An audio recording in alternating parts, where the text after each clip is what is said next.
the smile on the kids' faces when they dance, the joy that we see in them, the joy that we get as parents, and also the joy that we provide the community when they watch them dance. Those smiles come courtesy of 4 South suburban women who decided that going to Chicago for dance lessons was not an option.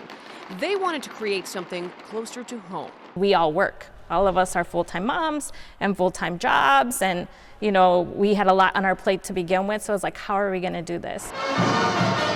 Time constraints aside, they formed the Nicali cultural movement in Blue Island. Nicali is a word from the Nahuatl languages, which means battle or warrior. So I feel that's what we are. We're a bunch of warriors trying to make it in this dance world. Warriors, because this is all done through volunteers.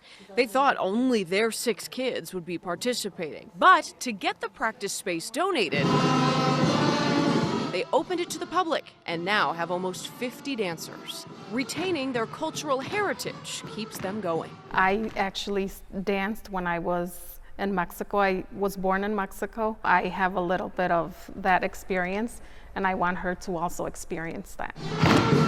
Every state in Mexico has its own dance. And one thing that we like to teach our kids is to represent that region with pride. Happy, confident kids are the reward.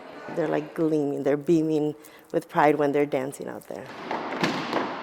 Their determination and commitment led them to perform at the State Fair in Springfield, and the women continue to look forward. To expand this to something else besides just the dance. Can we get a teacher in here to teach them guitar? Can we get a mariachi going? The kids seem to be open to anything. Where I've grown up, there's not really a lot of people that have the same culture as me, so it's nice being able to find others with who I'm able to connect with. And in the meantime, I really love dancing because I just connect with the music very well, and I like showing off my dance moves. They all should be proud of their dance moves and their very bright futures. David Bednarik ran his fastest mile in 4 minutes, 24 seconds. Aside from running with the Batavia cross-country team, he also has a job. A part-time job, of course. He's only 17. When he's not running or keeping a watchful eye on swimmers below, you may catch him at his latest business endeavor, which includes thrift store shopping and selling those items for a profit. Every 2 weeks I make about $200. Through the process, he had a light bulb moment. So I was really interested in the clothes, and it just seemed like if I couldn't find something I wanted, why not just try to make it myself? So now he's envisioning designs he hasn't been able to find in those thrift stores. He even makes the patterns, all self-taught. When it comes to picking out the materials for these designs, he has a soft but discerning touch. Usually it's quality, so Joann's is hit or miss. Today was a miss, but that's okay. He has plenty of materials at home. David points out that while his friends may not be joining him at the fabric store, they're all pretty chill about his career choice. It's the older generation causing him to hesitate. When adults ask you, it's a little bit weird to say that you're going into fashion design. It's not a very common major interest. But that's not going to stop him. And neither will the odds of becoming an internationally famous designer, which are 160,000 to 1, according to the Princeton Review. David does it because he enjoys it. His mom taught him the basic sewing techniques, but he has taken it to a new level.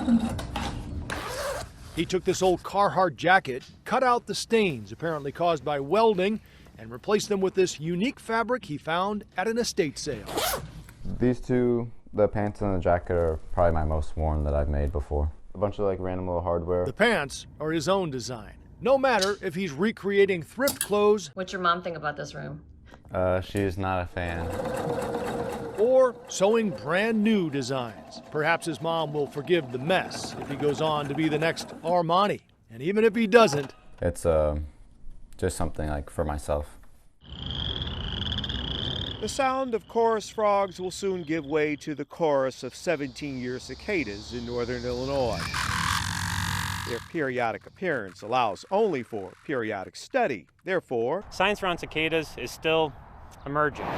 Scientists have found certain trees and shrubs to be vulnerable to females laying their eggs. There are common landscape plants like crabapple, birch, hickory, oak. Cicadas lay eggs in small branches, 1/8 of an inch to 2 inches in diameter. In smaller plants, those are all the branches that they have, are those small, vulnerable branches. So the folks at Morton Arboretum recommend covering young woody plants with netting that keeps the cicadas out, allows light in, and lets the trees breathe. We're looking for fine mesh netting, bird netting, insect netting no bigger than 1/4 inch across. These plant care specialists have been monitoring the soil and believe cicadas will be making an appearance in the next couple of weeks. So netting those plants now is imperative. If we don't protect those trees, the damage that the female causes when she lays her eggs can actually cause branch and twig dieback, which is less recoverable. And the entire plant can die if it's already struggling or new to the landscape. Some folks may not like the noise and the mess cicadas make, but they do aerate and provide nutrients for the soil when they decompose. Still, if you don't want your young plants harmed, start netting today. You're going to want to leave them on your woody plants in your home landscape or in your neighborhood for approximately 6 weeks. Happy Veterans Day. We all appreciate you so much, more than words can even say. You help us feel safe in our country. The main aspect of humanitarian aid was very appealing, so I decided why not make a club where more students can get involved and do some really valuable community service. So Isabel Yu and Ali Khan founded the Red Cross Club at Naperville North High School. For my freedom is only possible thanks It kind of establishes almost like an individual connection with that veteran. Writing letters to servicemen and women only covers a small portion of the group's endeavors. They recently installed free smoke detectors in people's homes down in Joliet. Sound the Alarm is a home run for all of these club members. They can't wait to get out into the community. This club will rake leaves, shovel snow, write valentines to cancer patients, hold blood drives. You need to be at least 16. Raise money to help vaccinate people in underprivileged areas, and a host of other activities. There will always be, unfortunately, another natural disaster or the need for blood, the need for preparedness, CPR and first aid training. So it's wonderful to see the youth and young adults so interested in it, giving of their time and energy and their leadership skills to make these things a reality. Virginia Hopley helps high school and college students across the state coordinate and run the Red Cross clubs.